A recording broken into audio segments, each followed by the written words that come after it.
Why use clarified butter? In this video, we're going to show you how to make clarified butter, and along the way we're going to show you a few benefits of why we should use clarified butter. So if you're ready, let's take a look and get started.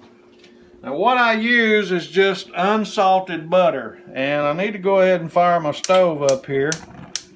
We've got a heavy bottom saucepan that we're going to use, and to make clarified butter, what you do is you just take your unsalted butter. We've got 4 sticks here, which is 1 pound, and we're just going to place these in our heavy saucepan, and we're going to melt this down. Now how you make clarified butter is you actually just let this boil down, and we're going to turn it on low to do this. The key to this, because I can tell you right now, I've made some mistakes trying to make this before. I've burned it and messed it up, but it's really simple to do if you do it right and do it slow and don't get in any hurry.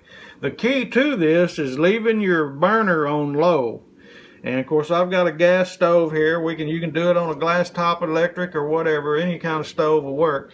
But you really need a heavier bottom saucepan, and that's what we have here. So we're going to let our butter start to melt down, and the reason why we do this, in order to make clarified butter, it's also known as drawn butter, and maybe you've heard of what's called ghee.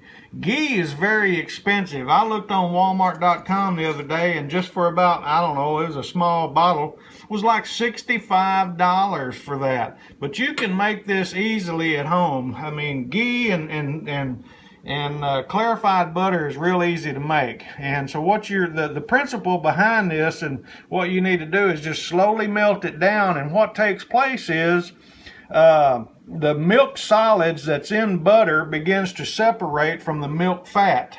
And what we're after is the milk fat, the butter fat, and that's what's actually clarified butter, or ghee. If you're wondering what clarified butter is, if you've ever been to a seafood restaurant or whatever, and you've had crab legs or you've had lobster or something like that, they'll always bring you out a little dish of butter, and it's always real golden looking butter, and it's just great. I love it. And that is what is actually clarified butter. It's not just melted down butter. You would think it was just, you know, they went in there and melted some butter and poured it in a bowl, but that's not what it is. It's actually clarified butter. And so that's what's so awesome. That's one of the benefits of clarified butter is, you know, you can use it for lobster or crab legs or any kind of seafood, shrimp or whatever. Another benefit of clarified butter is when you use it for cooking, it has a higher heat point. Now what that means is it won't burn when you're cooking. So you can take, and I'm going to show you, I've already made some up and poured it up, and I just want to show you what it looks like. It's in this pint jar, and let me set this down here where you can see it a little better. But it's already been clarified down, and we've separated the milk fats from it, and we poured it up into a pint jar, and it turns back to a solid. It's not liquid, and you don't even really have to refrigerate it if you don't want to. Now you can refrigerate it, you can even freeze it if you want to, and this will last for a long time.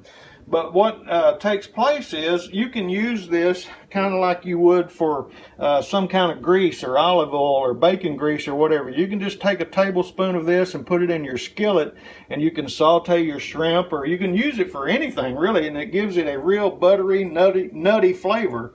And the more that you cook this butter down, it turns into what's called ghee. See, that's solid. That's just solid milk fat.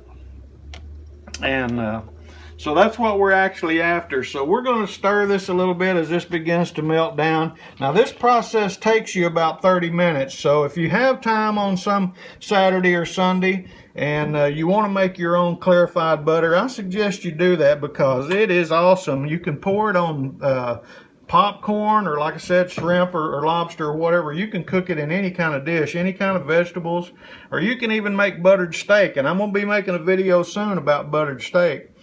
But so we'll let this cook down here and simmer down and begin to melt down, and then I'll show you the process of what you need to look for when it gets to a certain point. Okay, now this is begin to melt down real good, and I want you to notice how you have a white foamy substance that floats to the top. This is some of the water that's in butter. All milk has some form of milk solids or water in it, and it begins to excuse me, separate from the butter fat. And as this begins to float to the top, some of the milk solids will start to float to the bottom and start to sink. I can kind of skim this back a little bit and show you. I don't know if you can see that or not down there, but in the very bottom, and as this progresses along, it'll be more and more profound. You'll be able to see it better. But the solids will begin to sink to the bottom. This foam will gradually evaporate out. And if you just wanted just clarified butter, you could go just a little bit longer than this stage right here and just skim all of this white foamy substance off the top, and you could just take and pour up that golden liquid right there, that liquid gold. That's what we're after right there. And you could pour that up and just have what's called drawn butter or clarified butter. But we'll let this go ahead and go a little bit farther, heat up, and let all this foam evaporate and let the milk solids float to the bottom, and we'll show you what it looks like. Okay, folks, well, we've let this simmer down, and I just kind of want to show you a few things. You can see some bubbles here. It's still lightly boiling, and the foam has dissipated quite a bit. There's still a little bit there, but I'm going to take and skim that off. And you can see down in the bottom of the pan, there's some milk solids down in there. Now you know you can discard this if you want, but you don't have to. You could save this and put it on on popcorn to have buttered popcorn. You could put this in a pan of rice if you like rice. And I'll tell you what I've done, and you might think I'm crazy or whatever, but hey, I actually put this in my coffee as a creamer, and it's really good that way. Anyway, we'll go ahead and continue to skim this off. And one thing I want to point out to you, when it gets to this point, just look how golden that is. And so the milk fat is floating to the top. The solids are down at the bottom, and some people call that whey or whatever. If you're lactose intolerant, you know, clarified butter is the way to go. You can have clarified butter and it won't bother you.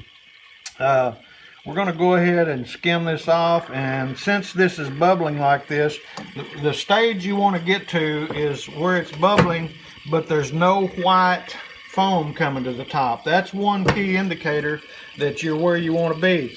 Now, you could actually continue to boil it down a little bit more, and as it cooks down a little bit more, it becomes more and more nuttier flavor. So depending on how much you like, you know, you can go a little further if you want without burning it. And so we're going to go ahead and continue to skim this foam off, and we're going to let this, take it off the heat and let it sit and cool for a little bit, and then we'll pour it up and show you what you look like. Okay, well, we've let this cool down a little bit, and as you can see, the solids have settled to the bottom. And so all we've got on top here is the golden milk fat, which is our clarified butter. Some people call it ghee, and there's a little bit of a difference between clarified butter and ghee, and the only difference really is the amount of time that you cook it and boil it down. So anyway, we're going to go ahead and begin to pour this up. Now, there's a couple, 2 or 3 ways you can do this. You can just take your time, just lightly pour this in your jar. And I mean, you're not going to get everything out by doing it this way. There's still a little bit of foam in there. Most of it's settled to the bottom, and that's okay. You can also use cheesecloth. Some people do that. Some people use a coffee filter or whatever and pour it up through there. Reason why I don't like to use a coffee filter is because it absorbs the butter and you don't get near as much, and that's the reason why I just pour it up like this, and it'll be fine. You've got the biggest majority of it out. So anyway, I'll just for the sake of this video, I'll show you what this looks like when we're done after you pour it up. It's just a golden liquid, And once you get it all poured up and it cools off overnight, then it turns into a solid like this. This is clarified butter, and you can use this in just about any dish you want. You can fry your steak in it or whatever. You can fry vegetables. You can cook just about anything you want. You can liquefy it and pour it on popcorn. You can liquefy it and put it in shrimp dishes or lobster or crab legs or whatever you want. So anyway, this is why we use clarified butter. Hey, it's Mr. Cast Iron over here. We appreciate you taking the time to watch this video. If you like what we're doing, hit the subscribe button and we'll be coming back to you with some more recipes and tips again. Y'all have a great day.